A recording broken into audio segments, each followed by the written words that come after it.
So it really was not long ago at all. It was just a couple of months ago in December of 2024 when there was this big story that came out. I had talked about it where this former Bungie developer Christopher Barrett was accusing Bungie and Sony of a lot of different things, basically the nature of why he was fired from those companies. But now today it has been revealed that Sony's lawyers have responded in a very huge way, specifically a 128-page filing, and it has got a lot of substance in it. The whole thing is just messy now. Obviously, there's two sides to every story. I can't necessarily say which one is right or wrong, but both sides make the other not look good. I mean, let's just be honest. So to bring you up to speed, Christopher Barrett was a pretty important person for many, many years at Bungie and Sony. Essentially, he was a Bungie veteran. He worked on like Halo, and then into the era of Bungie leaving Microsoft and then starting Destiny.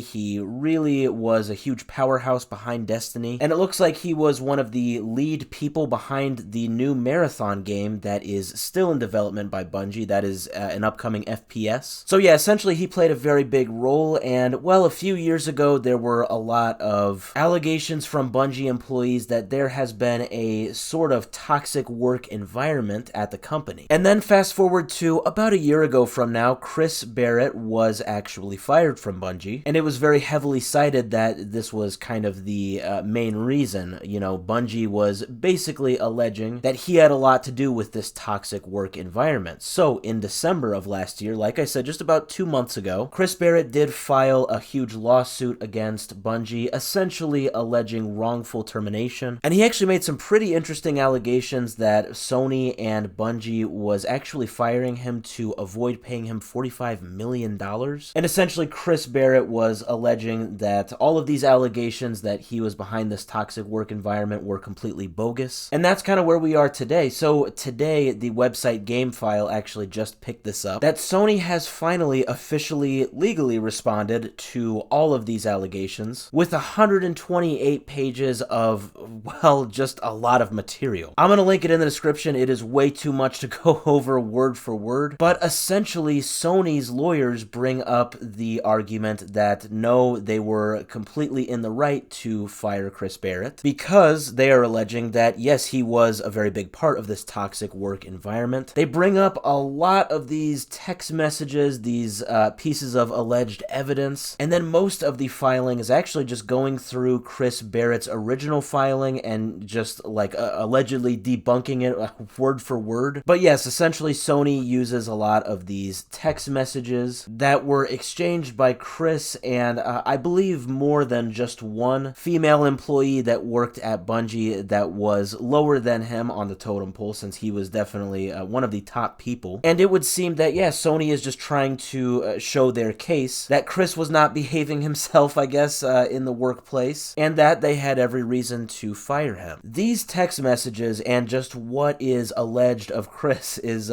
pretty interesting. It is pretty crazy. So in the beginning of the filing, it kind of summarizes everything. So it says Barrett attempted to create an unprofessional level of intimacy with his victims. He requested to follow personal Instagram accounts and would express anger to the women if they failed to respond to his messages. He would bring up inappropriate topics like their body, their relationships, his marriage, or his desire to date them. He would demand that they participate in sexually charged games of truth or dare and ask me anything. He texted them at all hours of the day and night. He offered to buy them gifts, and he often referenced his wealth and his ability to advance their careers. So yeah, right off the bat, well, if this is true, definitely not good for Chris. And then yes, like I said, there are a ton of examples of these text message threads where it actually quotes Chris a bunch of times. Definitely flirting, definitely, hitting on a lot of these females that he works with, which obviously, the allegation here isn't that he's bad because he was flirting with people. It was that he was,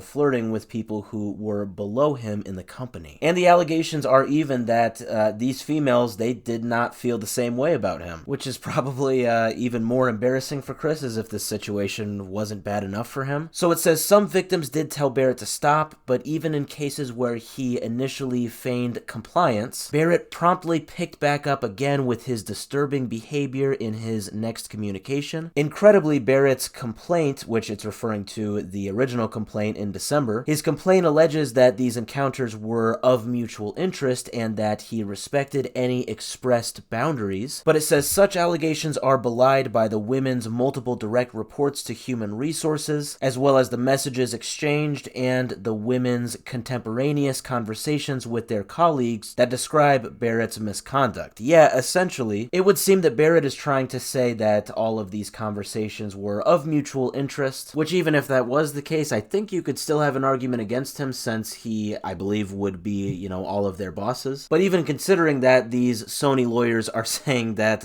no, basically the women were not interested. But yes, I mean, as far as the specific text message threads, wow. There's a ton of flirting, there's just a ton of, I want your attention, that's a direct quote by him. What kind of pajamas are you wearing right now? Are they button down, or how do they work? I mean, just like crazy stuff for your boss to be asking you. I mean, maybe it's a little weird that I have not ever had my boss ask me what pajamas I'm wearing. I want to remind you too, this guy's married. So, like in one of these examples, it says Barrett sent one of the victims Instagram direct messages stating, "You are the Holy Grail. I hope you find a person worthy of your attention." Now, it doesn't actually say this, but I can imagine that he was wearing a white knight set of armor while typing this out. I cannot confirm that though. But this might be the best part. He says, "I'm not hitting on you. I hope it doesn't feel like that. I'm married, but I can be honest, you are the 0.000001 and better be treated like that forever." And then it says, when she responded that her boyfriend treats her very well, he responded, "He better, cause I would hit on you if he wasn't." That is some great logic there. I'm not hitting on you, okay, I'm married, but I just want to let you know if your boyfriend was not treating you well, then I would have to take one for the team and hit on you. Again, I just want to point out,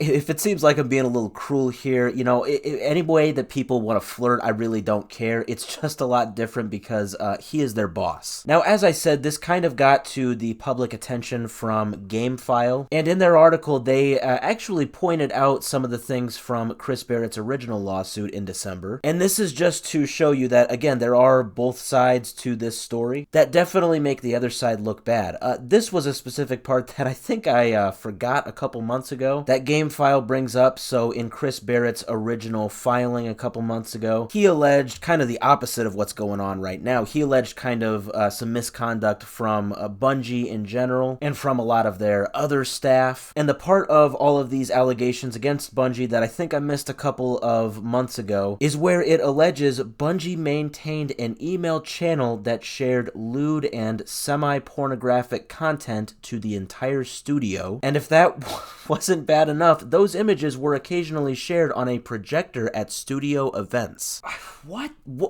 At studio, on a projector at studio events. I really have to say this again. On a projector at studio events, you were you were showing this. Big if true, that's all I have to say. Big if true.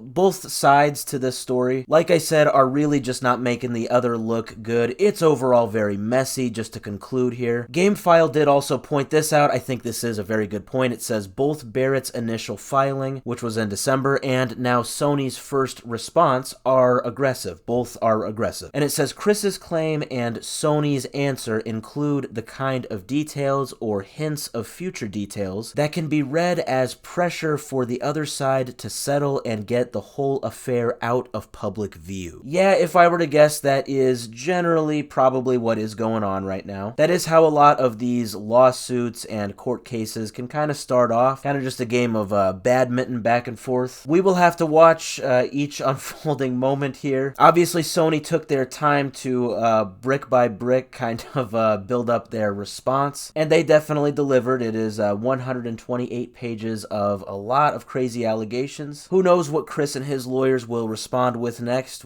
We can only just sit down and wait and see.